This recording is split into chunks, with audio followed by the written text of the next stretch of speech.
Hello, I'm Pastor Joe, and I want to welcome you to this week's First Presbyterian Update.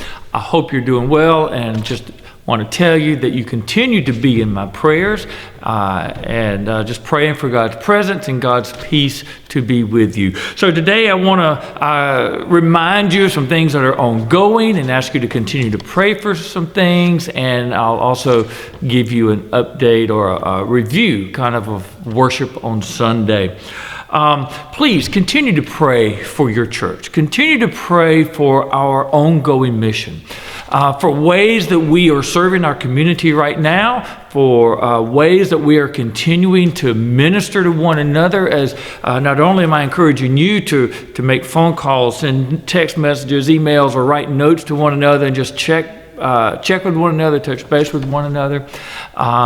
Let us continue to pray for one another, but how we are also teaching one another. You know, we've got Sunday school going on. We've got one class that's meeting by Zoom, another class that lesson is being written up and emailed out. And those are great ways right now to continue to live into the mission that God has called us to undertake. We have started confirmation class. We had an orientation meeting last week, but this week we had our first meeting together, again using Zoom. It's a great class, and I do want to ask you to continue to be praying for them.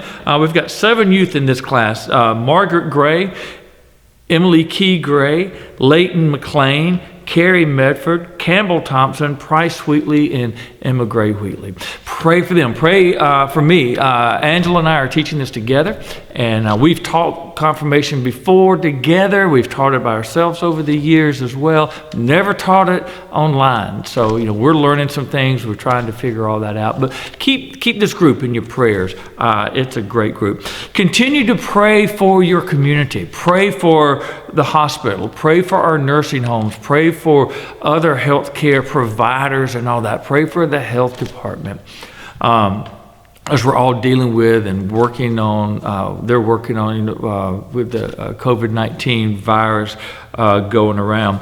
And with that, I want to just echo what we keep seeing in the paper and on social media, to continue practicing your social distancing. Let us work together on that. We're hopefully soon, as a state, going to be entering phase 1, and hopefully we're going to be making progress and getting a little bit more back to normal. But continue to social distance. Keep that safe distance between one another.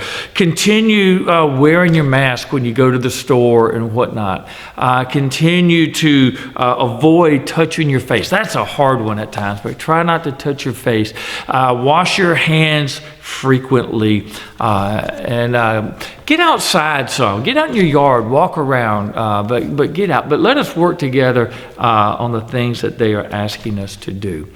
If you haven't already, I want to invite you to join us for our Wednesday evening prayer service. This is a prayer service. We're doing it online using Zoom, and we spend a few minutes just kind of touching base, talking with one another, chatting. It's good to see other faces and to be able to have those conversations.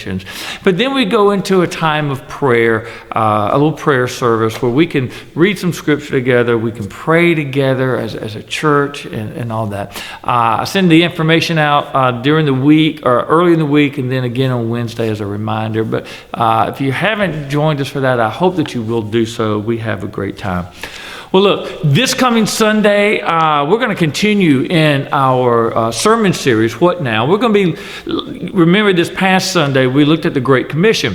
And this Sunday, we're going to be not looking at that. We're going to be looking at 2 passages in John, 2 very short passages. One is John 20, 30, and 31, and then John 21, 20 through 25, I think it is. And this sermon is What Now? Living into the Great Commission. So we're going to be looking and exploring how we as believers carry out in our own lives the Great Commission. But it's also Mother's Day. Our plan originally was this was going to be Youth Sunday. That's kind of the tradition we have here in the youth lead the service. We do some other things, but we can't do that this year. But we've got something special lined up that I think you'll find interesting. I hope you will. And so I hope that you will join us Sunday morning, 11 o'clock for our worship service. Invite your friends, neighbors, family members, and all to join us as well.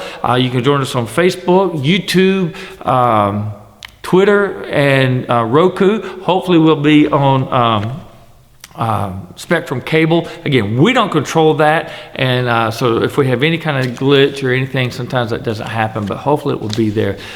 So just bear with us and try that. But we do look forward to seeing you Sunday in worship. And until then, and I know that you're in my prayers, and I so look forward not only to worshiping online Sunday, but I so look forward to when we can gather again face to face.